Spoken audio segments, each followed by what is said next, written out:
What is the difference between a scalar and a vector? It's a huge difference. A scalar is uniquely determined by one number. Temperature is a scalar.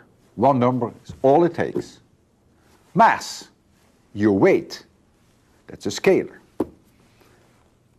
Power, energy, those are scalars. The speed of your car is a scalar. One number tells it all. The size of my shoes, which in the United States I think is 11 to 12, and in Europe 44 to 45. But in all these cases, one number tells the entire story. That is not the case with vectors. Vectors have a magnitude and they have a direction. So you cannot characterize a vector by simply one number. You need more than one number. Examples of vectors that we will see in this course are, for instance, velocities, acceleration, force, momentum, angular momentum, torque, impulse, and position vector. The position of an object in three-dimensional space cannot be characterized with one number. So a vector needs more than one number to specify it. It has a magnitude and it has a direction. Let us examine a vector A, and I will write an arrow over the vector to indicate that this is an arrow over the A to indicate that it is a vector. Some books write an A in bold,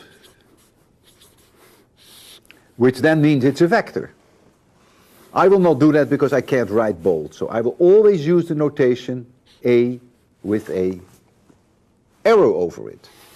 And let's examine a vector in three dimensions, for instance, three-dimensional space. Let's make a drawing. X, Y, Z. And we have a vector A, like so. This is A. And I will project this A onto the XY plane. And then I will further project it onto the Y-axis. We call this A of Y. I project it onto the X-axis, which is A of X. And I will project it onto the Z-axis, which is A of Z. We call this a Cartesian coordinate system. Three numbers uniquely define this vector. The numbers AX, AY, and AZ uniquely define this vector.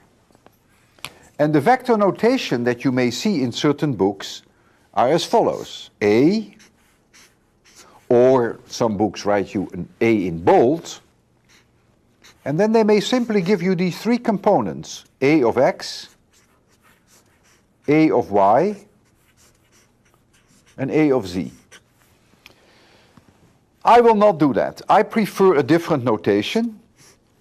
I will write almost always that A with an arrow over it is the X component of A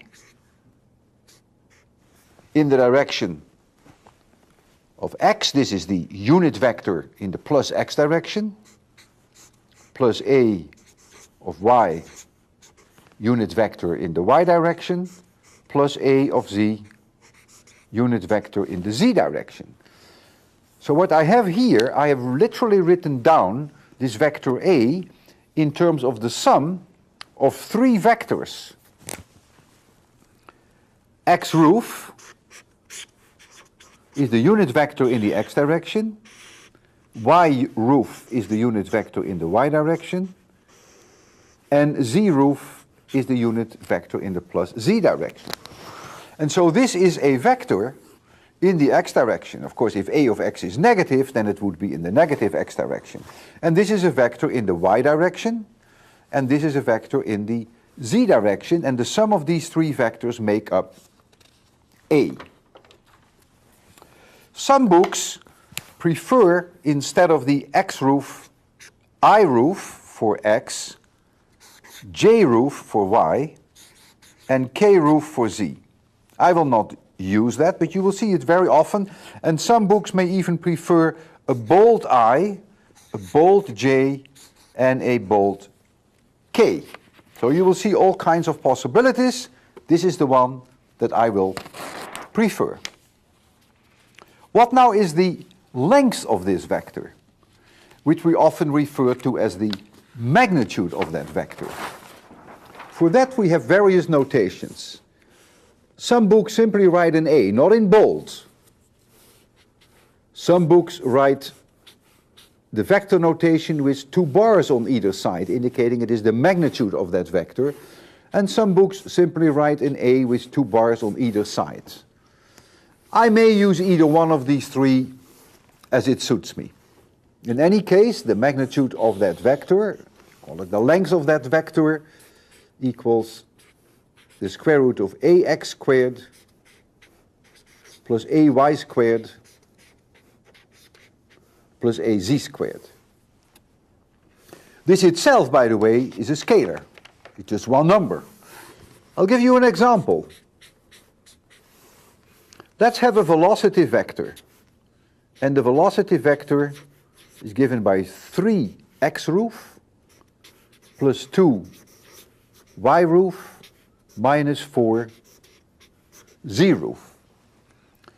What this means is that if we assume that distances are always measured in meters and times are measured in seconds, it means that the component in the x direction is plus 3 meters per second.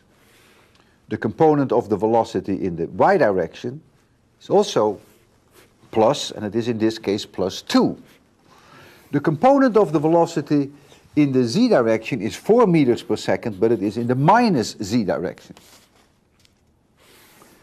The magnitude of this velocity vector equals the square root of 3 squared, which is 9, plus 2 squared, which is 4, plus minus 4 squared, which is 16. So that's the square root of 29 meters per second. This is the speed, and so this is a scalar.